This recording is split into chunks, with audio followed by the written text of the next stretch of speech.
So my name is Kira and I'm at the Bukit Expo. I'm here to meet a friend of mine, Nazi. I couldn't find him. Do you guys know where is he? Okay, never mind. Okay, so today we are going to talk about the topic, the evolution of animals.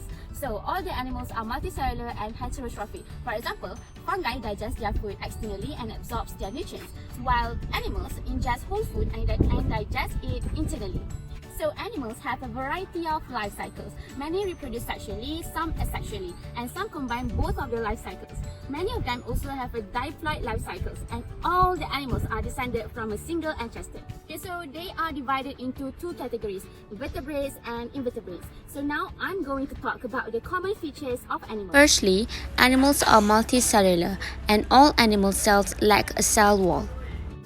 Secondly, animals are heterotrophs, meaning that they obtain nutrients from external sources. Furthermore, animals are typically motile due to their well-developed nervous and muscular systems.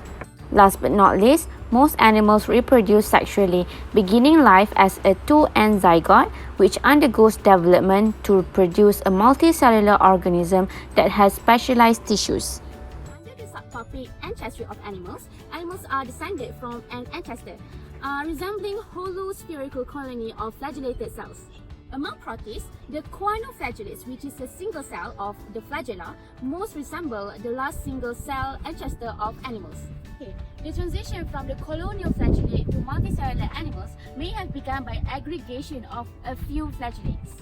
Individual cells within the colony may have specialized, and two tissue layers may have arisen by the enfolding of the certain cells into a hollow sphere.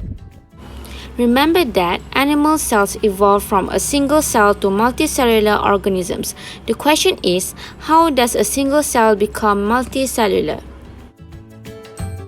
Firstly, a group of motile flagellates aggregate with one another. As a result, a hollow sphere is formed by the flagellates. The cells then become specialized. For example, they become reproductive cells. Then, the cells become folded and the tissues are finally formed. Hi guys, have you seen Kira? Because I have confused about evolution of animal. Maybe it's not about that, but never mind. Because I know a little bit about evolution of body plan. As an animal develops, there are many possible outcomes regarding the number, position, size, and pattern of its body part. Different combinations could have led to the great variety of animal forms in the past and present. Now, scientists think about slight shift in the DNA code and expression of genes called hook genes arise during development and describe is the evolution feature. So there is three types of symmetry. That is asymmetrical. For example, sponges. There is no symmetry at here. For the radial symmetry, for example, jellyfish, the body part arranged around the center is it. So many symmetry. For the bilateral symmetry, for example, butterfly, there is one only symmetry at the middle of the animal. By enfolding of certain cells into a hollow sphere.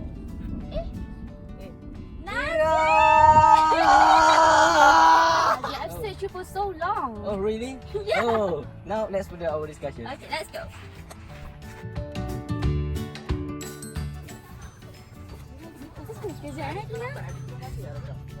Okay, Nazi, let's start our discussion. So, as we all know, sponges are multicellular, but they do not have truly specialized tissue. True specialized tissues only exist in more complex animals as they undergo embryonic development. So, I'm very curious to know, Nazi, what are the first tissue layers that appear? Kira, the first tissue layer that appear are called as germ layer. Germ layer give rise to the organ and organ system of complete animal. For example, Cudarius, a simple animal, have two tissue layers called as ectoderm and endoderm. Therefore, they are called the diploblastic. Oh, I see. That's interesting. By the way, do you know that animals that develop specialized organs are termed as triploblastic? I don't really know that. It is true? They are termed so because as embryo, they have three tissue layers that are ectoderm, mesoderm, and endoderm. I heard about it before, but I don't really know much about that. There are a few differences between protostome and uterostome. For example, the cleavage protostome has a spherical cleavage, while uterostome have a radial cleavage. You know any other aspect that differentiate them? Well, I know that for protostomes, the first opening will become the mouth, And while for the deuterostomes, the first opening will become the anus and the second opening will become the mouth. That's correct.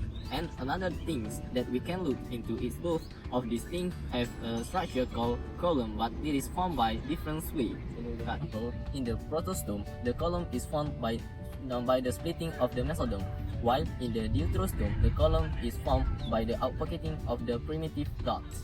Kira, I think that's all for today.